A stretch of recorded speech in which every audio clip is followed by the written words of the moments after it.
नमस्कार, आप देख रहे हैं UIP न्यूज। हरियाणा विधानसभा चुनाव के लिए चुनावी रण अब सजकर तैयार हो गया है।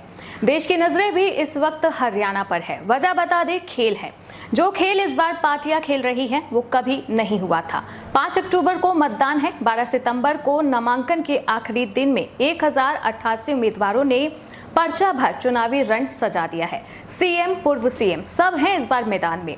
अब जोरों शोरों से प्रचार भी होगा, लेकिन हम आज आपको अपनी रिपोर्ट के हवाले से बताएंगे कि कैसे बीजेपी, कांग्रेस, आप जजपा, एनएलओ, अन्य पार्टी अपने अपने पैतरे आजमा रही है। 3 बड़े पॉइंट जिससे मैं आज आपको बताऊंगी हरियाणा विधानसभा का पूरा खेल, और बहुत ही आसान शब्दों में आप इस खेल को समझ पाएंगे।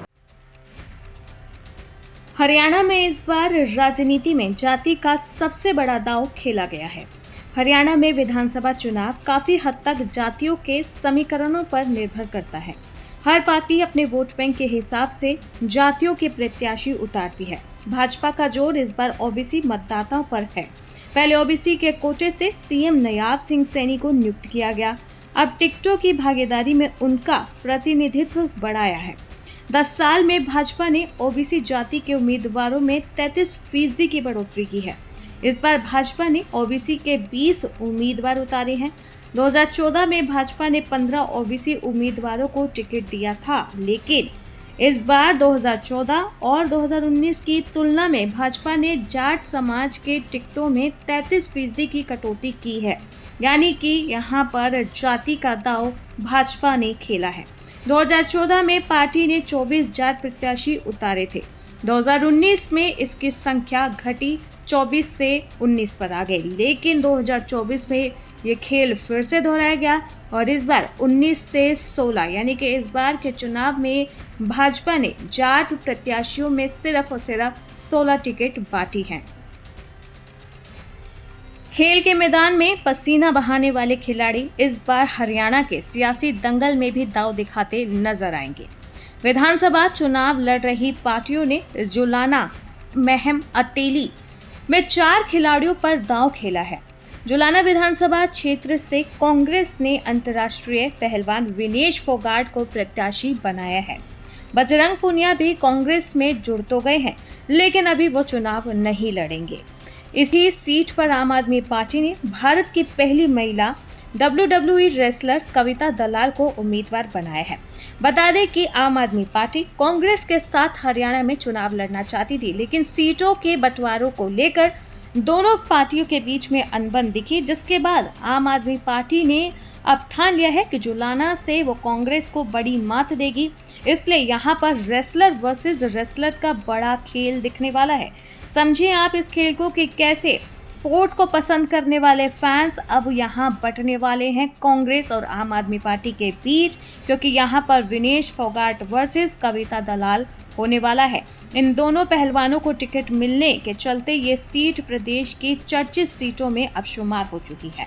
भाजपा ने भारतीय कबड्डी टीम के पूर्व कप्तान दीपक हुड्डा को महम विधानसभा सीट से उतारा है। इसी के साथ अंतर्राष्ट्रीय स्तर की स्किट शूटर आरती राव को अटेली विधानसभा सीट से चुनावी मैदान में उतारा गया है।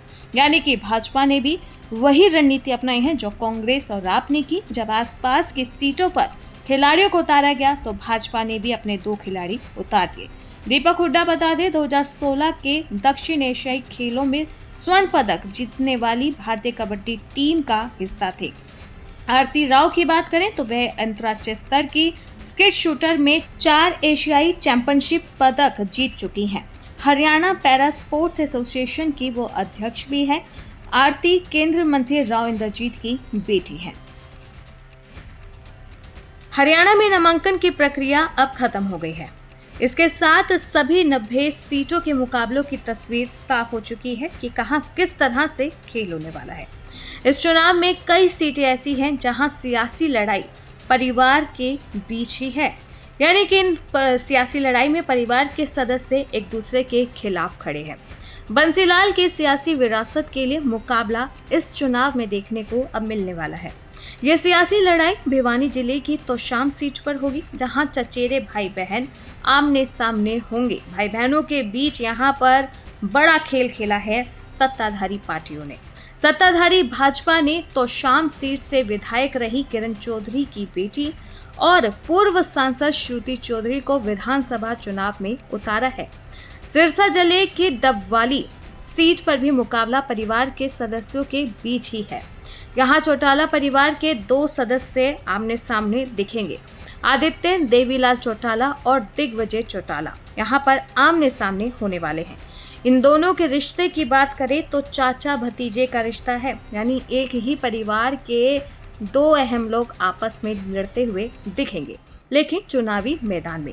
देवीलाल के पोते आदित्य देवीलाल इंडियन नेशनल लोकदल के उम्मीदवार हैं, तो उनके सामने जननायक जनता पार्टी के दिग्विजय सिंह चौटाला है। आदित्य हाल ही में भाजपा छोड़कर एनएलओ में शामिल हो गए हैं और उन्हें डबवाली से टिकट भी मिल गया है। सिरसा जिले की एक अन्य सीट रानिया भी चर्चा में बन चुकी है। चुनावी जंग यहाँ भी अपनों के बीच ही होनी है। रानिया से एनएलओ ने देवीलाल के पड़पोते और पार्टी के वरिष्ठ नेता अभय सिंह चौटाला के बेटे अर्जुन चौटाला को अपना चेहरा बनाया है। वहीं देवीलाल के बेटे रंजीत चौटाला निर्दलीय ही चुनाव मैदान में उतरे हैं। वे रानिया विधानसभा सीट से टिकट चाह रहे थे, लेकिन भाजपा से उन्हें टिकट नहीं मिला। इस बात से नाराज रंजीत ने पार्टी से इस्तीफा दे दिया और अब इसी सीट से निर्दलीय ताल ठुक चुकी है। मेवात जिले की पुन्हाना सीट पर भी 2 भाइयों के बीच मुकाबला होगा। यहाँ कांग्रेस ने मौजूदा विधायक इलियास खान को मैदान में उतारा है। वहीं भाजपा ने इलियास खान के सामने उन्हीं के चचेरे भाई एजाज खान को उतार दिया है। यहाँ भी सियासी लड़ाई जो है वो परिवार के बीच हो रही है। समझिए आप किस तरह से एक ही परिवार को जहां जनता पसंद करेगी, तो उसी परिवार के 2 बेटे, चाचा भतीजे और यहाँ पर बेटियों को मैदान में उतार दिया गया है, ताकि एक परिवार के फॉलोवर हैं तो 2 पार्टियों में बढ़ जाए, सिर्फ एक पार्टी को उनका समर्थन ना मिले। ये थी साफ और स्पष्ट शब्दों में रिपोर्ट उस खेल की जो हरियाणा में खेला जा रहा है। आपका क्या कहना है हरियाणा की राजनीति पर, हमें कमेंट बॉक्स में खुलकर बताएं। बाकी देश और दुनिया की तमाम बड़ी खबरों के लिए आप देखते रहें UIP न्यूज़।